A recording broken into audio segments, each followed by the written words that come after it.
সকলকে আমার আনন্দিত জয়গুরু। আজ ইষ্ট প্রসঙ্গে আলোচনা করব যে কোন খাদ্যকে আমাদের আচার্যদেব অ্যাভয়েড করতে বললেন, আবার কোন খাবারকে আমরা বন্ধ করব। দেখুন, কিছু খাবার আছে যেগুলো আমাদের খাওয়া চলে না, খেলেই রোগ বাড়ে। কোন কোন খাবারগুলো না খেলে আমাদের শরীর সুস্থ থাকবে, আজকে সে নিয়ে কিছু আলোচনা করব। তো রান্নার কাছে কথা আমরা অনেকেই জানি। যারা নিরামিষ রান্না ভালো মতো করতে জানি না, আর নিয়মিত রান্নাতে প্রচুর পরিমাণে তেলের ব্যবহার করি, যা স্বাস্থ্যের জন্য মোটেও ঠিক নয়। খাবারটাকে ঠিকঠাকভাবে হজম করার জন্য কি করতে হবে? আমরা অনেকেই পেটের সমস্যায় বদহজমে ভুগে থাকি। আর পেটের সমস্যা, বদহজম মানেই শরীর অসুস্থ হয়ে যাওয়া। পেটে যত গ্যাস হবে, অন্য রোগ তত শরীরে আসতে থাকবে। গ্যাস থেকে দেখুন মাথা ব্যথা, মুখ জ্বালা, হাড়ে ব্যথা, পিঠ ব্যথা, বুক ব্যথা, পা ব্যথা, এই সব কিছুরই সৃষ্টি হয়। গ্যাসের জন্য অনেক কিছু হয়। গ্যাসটা আসে বিভিন্ন রকমের উল্টোপাল্টা খাবার খেলে।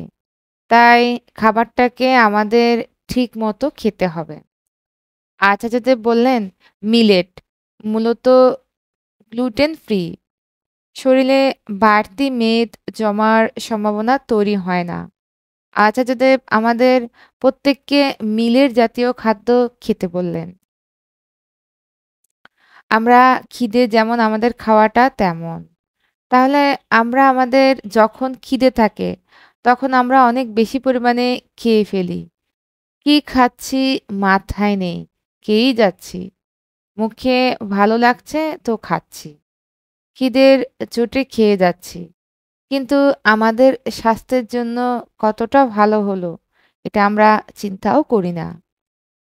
শরীরে বাড়তি মেদ তৈরি হলো, ওজন বৃদ্ধি পেল। কিন্তু মিলের জাতীয় খাবারটা খেলে আমাদের পেটটাও ভরে। সাথে সাথে আমাদের ওজনটাকেও বাড়তে দেয় না।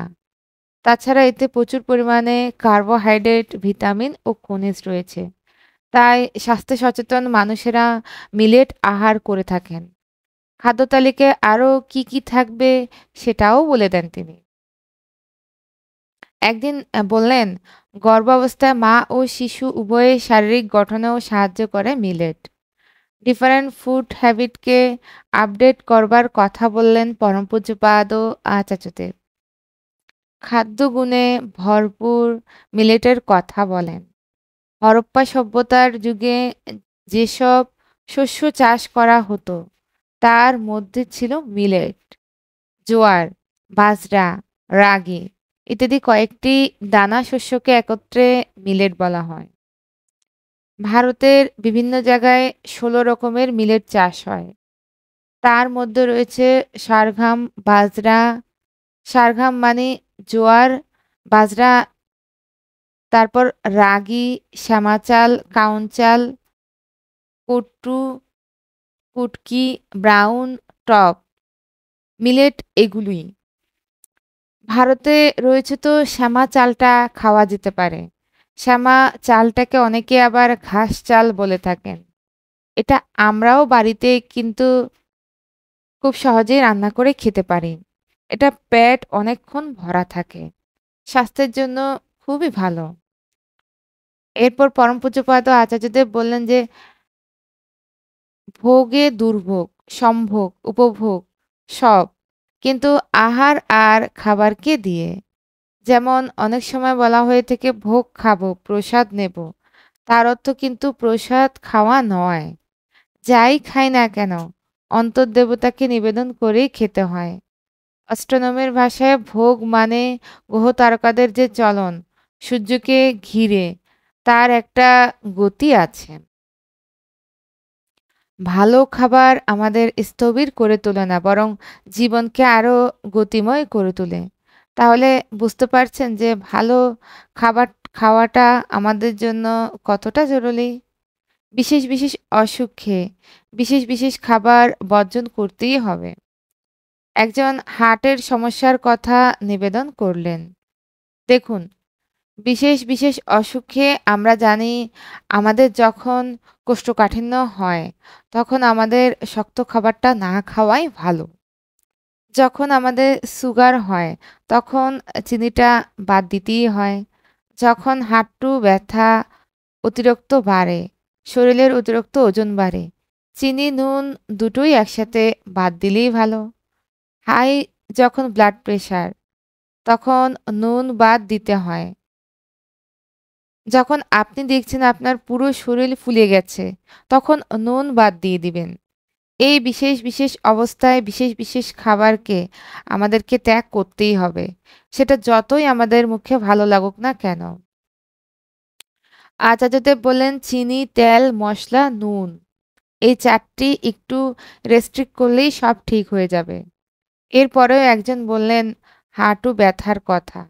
তাকে বললেন ভাত, আলু আর মিষ্টি একটু কম খাবেন। যাদের হাঁটুতে ব্যথা তারা কিন্তু ভাতটা একদমই বর্জন করুন। ভাতটা খুব কমের মধ্য দিয়ে খান। আর মিষ্টি, মিষ্টি জিনিস একটু হাঁটু ব্যথা হোক বা না হোক, মিষ্টিটাকে এমনিতেই এভয়েড করুন। মিষ্টি কিন্তু বিক্রি হয় বাজারে অনেক। মিষ্টির অনেক দোকান আছে।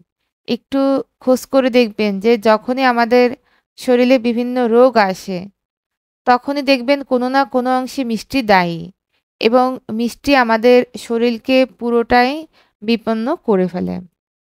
একটা শরীরে যদি কোনো জায়গায় খোঁড়া হয়, সেটা পেকে যায়। আগেই মিষ্টি খাওয়া বারণ। সামান্যটুকু জিনিসের জন্য মিষ্টিকে দায়ী করা হয়। তার জন্য মিষ্টিটা আগে বন্ধ করতে হবে। আলু, মিষ্টি, ভাত একটু কম খাবেন। খাবারে রেস্ট্রিকশন করলে সুগারও নিয়ন্ত্রণ থাকে। আপনার ওজন কমলেই হাঁটুর ব্যথার তীব্রতা কমে যাবে। যখন আপনি মিলেট জাতীয় খাবার খাবেন, যখন আপনি ভাত, আলু, মিষ্টি খাওয়া কমিয়ে দেবেন, নুনটা ছেড়ে দেবেন, তখন আপনার ওজন ধীরে, ধীরে কমতে থাকবে। আর এই ওজন কমার ফলে আপনার হাঁটু ব্যথাটাও কমতে থাকবে। এক্ষেত্রে আহার নিয়ন্ত্রণটা খুব জরুরি। হাঁটুর অবস্থা অনেক সময় ভয়ানক হয়ে ওঠে। তখন রিপ্লেসমেন্ট ছাড়া আর কোনো উপায় থাকে না। তিনি আরও বললেন, খাবার আগে প্রচুর পরিমাণে জল খেতে হয়। আমরা খাওয়ার পর ঘটঘট করে অনেকটা জল খেয়ে নিই। আর ভাবি যে আমি যে খাবারটা খেলাম, তারপরে যদি আমি জল না খাই, তাহলে আমার খাদ্যটা হজম হবে কোথা থেকে? পেটটা ঠিকমতো ভরবে না। এইরকম বিভিন্ন ভাবনায় আমরা ভাবতে অভ্যস্ত হয়ে পড়েছি আজকাল। কিন্তু আচার্যদেব আমাদের নতুন কথা বললেন। এটা আমিও আগে কখনো শুনিনি। আমিও ভুল ভাবনায় ভাবিত ছিলাম যে খাওয়ার পরেই জল খেতে হবে। আচার্যদেব বললেন, "খাবার পরে জল নয়, যত পারেন খাবার আগে জল খেয়ে নেবেন।"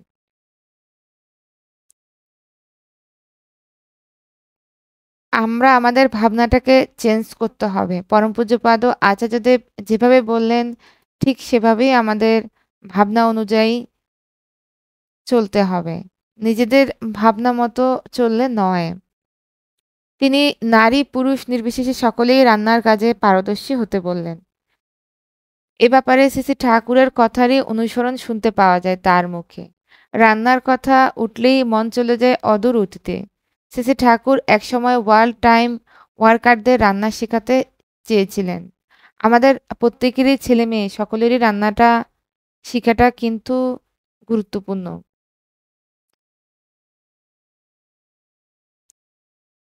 নিজ হাতে রান্না করে খাওয়াই ভালো। শ্রী ঠাকুর যেমন বললেন, তেমনি পরম পূজ্যপাদ আচার্যদেবও সেই একই কথা বললেন। আজ ইষ্ট প্রসঙ্গ এ পর্যন্তই। সকলকে আমার আনন্দিত জয় গুরু।